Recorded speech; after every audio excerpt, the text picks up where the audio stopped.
Hey everybody, welcome to Journey Through the Generations, and we are back with another episode of Reflections of Our Journey. In today's theme, we're going to talk about DNA. And I'm sure I don't have to tell people how important and how popular DNA has become through just the last 5 years that I've been, seriously researching.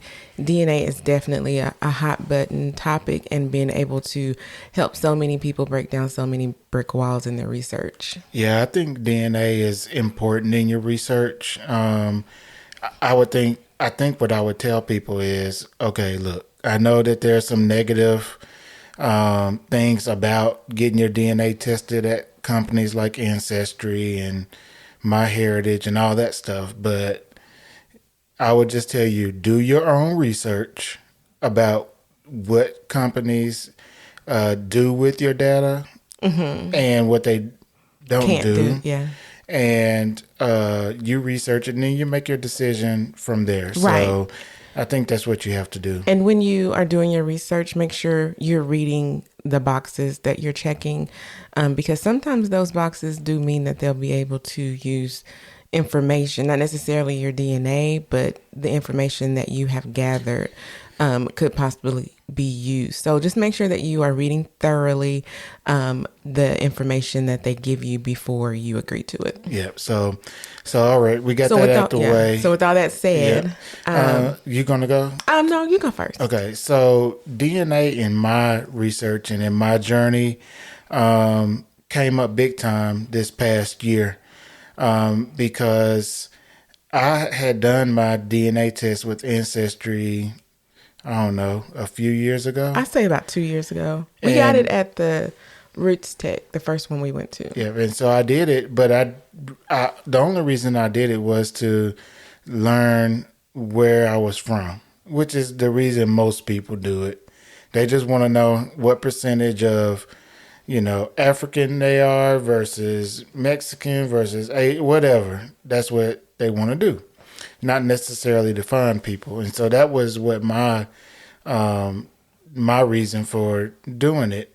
But it turns out I started researching and I went to my DNA matches and I saw one close relative with a name that was not familiar to me. Correct. And so I reached out to him through the messaging service on Ancestry and we connected, and come to find out he's my uncle. Yes. My dad knew nothing about him. None of our family knew anything about this part of the family. And I tell you, it's been good to get to know him a little bit. He has knowledge about the family that I didn't know. My dad didn't know. I have a good time sharing that information with my dad, and he's been receptive to it. And yeah, now that I know that, I have been able to research that part of my family's tree all the way back to the 1700s right now. Right. And that was the part of your tree that was the biggest hole, is where you wanted to start your research. Yeah, absolutely, because I knew nothing about it. And so, and I couldn't ask family because the Nobody family, some of them had already passed, and then the other ones didn't know anything about it because the one person who knew, my grandmother, she has passed away. Right. So yeah, it's exciting and I'm enjoying it. And I talk to them, I don't know, once every couple of weeks or something. Yeah. And even today I met a cousin, or cousins. Correct. 3 generations. Yeah, for the first time today. So it's been good. I've enjoyed it. Yeah, DNA definitely will help your research go in a direction that traditional research won't allow you to go, especially if you don't have the names that you want to research. So, but in my case, I'm guessing that was good for you. Yeah, it's your time. Okay. Go ahead.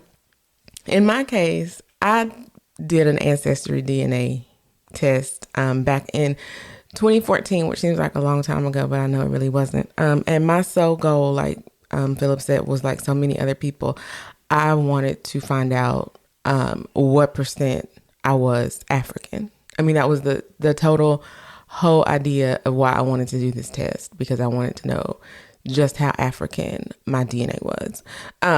So I was excited to find out that I am 84% African, and I wear that with pride. And yeah, I am a traditional genealogist, so I still haven't started my research to blend the two together, my paper research with DNA. I still have not done that. Like I said, I've done this test. I have matches.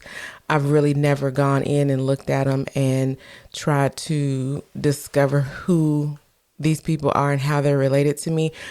And I just think that it's because I really enjoy the traditional aspect of research. That's what I enjoy. I enjoy going to the library. I like looking at census records. I like going through old, deed books in courthouses. That's what I like to do. So I've never actually done a deep dive into my DNA research as of yet. Yeah, and so yeah, the DNA has been good, but I would tell you be careful before you do it. Make sure you're ready to see what you get back, Yeah, because you because just it never may know. not be good. And you just never know. Yep, it was good for me, and I know people that it's not been good for at all. And so you have to be careful and know that you might learn some information that you You didn't don't, expect. and that you don't want to know, and that your family may not want to know. So Yeah, just go in knowing that it's possible. And that may not be the case with you, but it could definitely lead you in a direction in your research that you never knew that you could go in, for for sure. sure. Yeah, for sure. So anyway, that's a little bit about reflections on our journey in regards to DNA. We appreciate you guys for listening.